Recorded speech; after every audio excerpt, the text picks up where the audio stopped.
Alright, so today we're going to cover the missing key. Here we have just a Remington case, right? And here's the key for it, old school. But, you know, and it's locked right now, so you'd put the key in, bring this up out of the way, and, you know, turn it and unlock it. Right? But, if it's locked,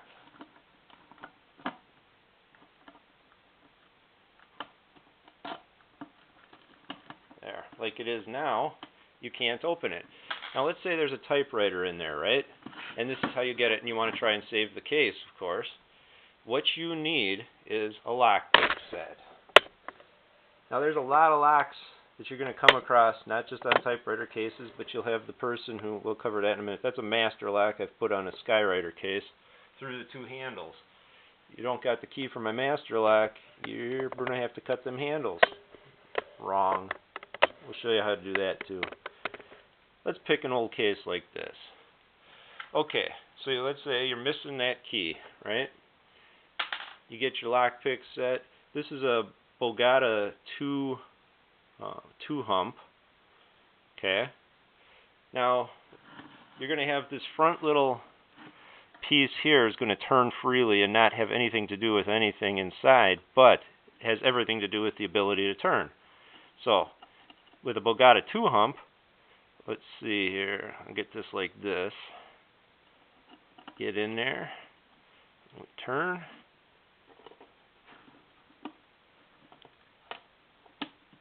And there you go. Look at that, huh? I'm in. And I got my typewriter now. Big deal, right? Not tough to do. Let's take a look at how a master lock works. This, I had to saw one off of an Olivetti case that somebody went through the zippers. And I thought that was the biggest bitch in the world. My hacksaw didn't love me after that either, but I got it done. Okay. In this case, you've got a typical master lock. Here's a practice lock that you can get with a lockpick kit. And I'd suggest going slow and not jumping into the biggest kit. But then again, you'll want all the tools when you get further along. So let's see. You can do it with anything on a master lock, but the principle of the thing is when you get inside here with the pins, you see how they're all arranged in different heights? So when you go in there, you want to get your tensioner wrench. I've got several different ones. I'm going to put a tensioner wrench in like that, kind of just lightly hold it with under tension and get all the pins up out of the way. Watch out for the weird one, and bang, you're in, okay? So let's say you're doing that to good old master lock. Alright, you find the bottom of the lock, put your tensioner wrench in. There's many kinds of tensioner wrenches, but you don't need much. Go in, and we'll do this one. Now I did this one with that one with the double snowman, the snowman one, the ball. But let's go at it with the Bogata 2 that we used on the Remington, the old typewriter case. Now you can't see the pins in this one because it's a real master lock, right? So you got to go in there, and you got to feel each pin. You got to get them up out of the way.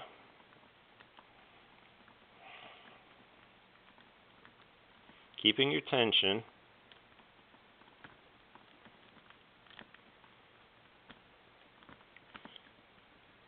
Come on, baby.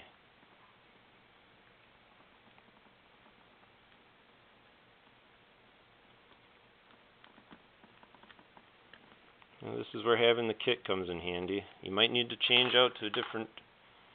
I'll use a diamond pick in here too. The diamond picks are nice. They got the small diamond. Let's go in there with that one too.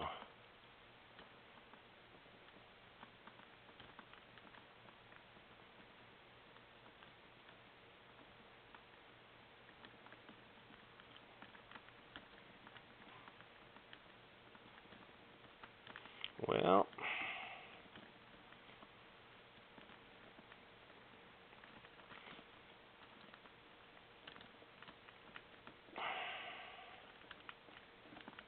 There we go.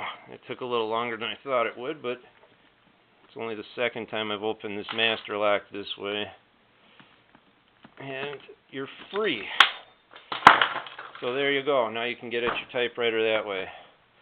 Okay, so this is just a basic kit, but I suggest you have one, and maybe get one that's even more advanced than this, so you have everything, like the ward keys and stuff, which, you know, the 2 prongs to each side, or 4, or whatever. That's maybe desk drawer stuff, but you might come across it in the typewriter world, because these old keys aren't that advanced, really. All right, everybody, have a good one.